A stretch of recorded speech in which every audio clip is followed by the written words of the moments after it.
ಯಾರಿಗೆ ಚಾಂಪಿಯನ್ಸ್ ಪಟ್ಟ ಅಂತ ಹೇಳಿದ್ರೆ ಭಾರತೀಯರು ಹೇಳ್ತಿದ್ದಾರೆ ನಮ್ಮದೇ ಈ ಬಾರಿ ಚಾಂಪಿಯನ್ಸ್ ಪಟ್ಟ, ನಾವು ವಿಶ್ವ ಚಾಂಪಿಯನ್ ಆಗ್ತೀವಿ ಅಂತ. ಅದೇ ರೀತಿ ಬೆಂಗಳೂರಿನಲ್ಲೂ ಕೂಡ ಕ್ರೀಡಾಭಿಮಾನಿಗಳು ಶುಭಾಶಯ ಪುರ ಹರಿಸ್ತಾ ಇದ್ದಾರೆ, ಶುಭಾಶಯಗಳ ಮಹಾಪುರವನ್ನೇ ಹರಿಸ್ತಾ ಇದ್ದಾರೆ. ಬಸವನಗುಡಿಯ ದೊಡ್ಡ ಗಣಪತಿ ದೇಗುಲದಲ್ಲಿ ವಿಶೇಷ ಪೂಜೆಯನ್ನು ಸಲ್ಲಿಸಿದ್ದಾರೆ ಅಭಿಮಾನಿಗಳು.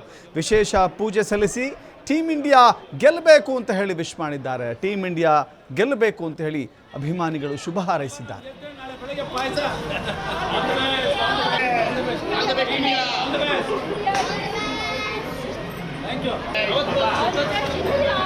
ಜೋರಾಗಿ ಹೇಳ್ಬೇಕು ಮೇಡಮ್, ಜೋರಾಗಿ ಹೇಳಿ.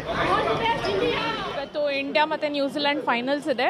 ನಮ್ಮ ಭಾರತ ಖಂಡಿತ ಗೆಲ್ಲತ್ತೆ ಅಂತ ನಂಬಿಕೆ ಇಟ್ಕೊಂಡಿದ್ದೀವಿ. ಗೆಲ್ಲತ್ತೆ, ಕಪ್ ತೊಗೊಂಡು ಬರಲಿ ಅಂತ ಹಾರೈಸಿ. ನಮ್ಮ ಭಾರತ ಯಾವಾಗಲೂ ಮುಂದೆ ಇರಬೇಕು. ಎಲ್ಲರೂ ತುಂಬ ಕಷ್ಟಪಟ್ಟು ಪ್ರಾಕ್ಟೀಸ್ ಮಾಡಿರ್ತಾರೆ, ತುಂಬ ಪ್ರೋತ್ಸಾಹನೂ ಕೊಡ್ತಾರೆ ನಮ್ಮ ಭಾರತೀಯರು. ಅದಕ್ಕೆ ತಕ್ಕಂತೆ ಅವರು ಫೈನಲ್ಸಲ್ಲಿ ಗೆದ್ದು ಬರಲಿ ಅಂತ ಹಾರೈಸ್ತೀವಿ. ಇವತ್ತು ಸರ್, ಭಾರತ ತಂಡ ಈ ಸತಿ ವರ್ಲ್ಡ್ ಕಪ್ ಗೆಲ್ಲಬೇಕು. ಏನೇ ಆದ್ರೂ ಈ ವರ್ಲ್ಡ್ ಕಪ್ ಬಿಡೋ ಮಾತಿಲ್ಲ ಅನ್ನೋದನ್ನ ನಮ್ಮ ಗಣಪ ಅವರು ಪ್ರೂವ್ ಮಾಡಿದ್ದಾರೆ.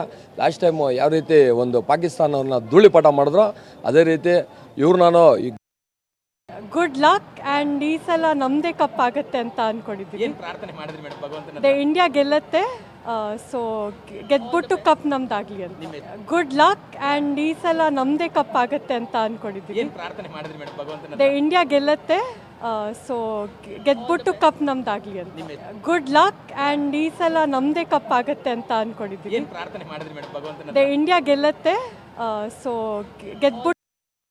ಇವತ್ತು ನ್ಯೂಜಿಲೆಂಡ್ ಇಂಡಿಯಾ ಮ್ಯಾಚ್ ಇದೆ. ಭಾರತ ಗೆದ್ದೇ ಗೆಲ್ಲಬೇಕು ಅಂತಂದು ಆಸೆ ನಮ್ಮೆಲ್ಲರಿಗೂ ಇದೆ. ಇವತ್ತಿನ ದಿವಸ ದೊಡ್ಡ ಗಣಪತಿ ದೇವಸ್ಥಾನಕ್ಕೆ ಬಂದಿದ್ದೀವಿ.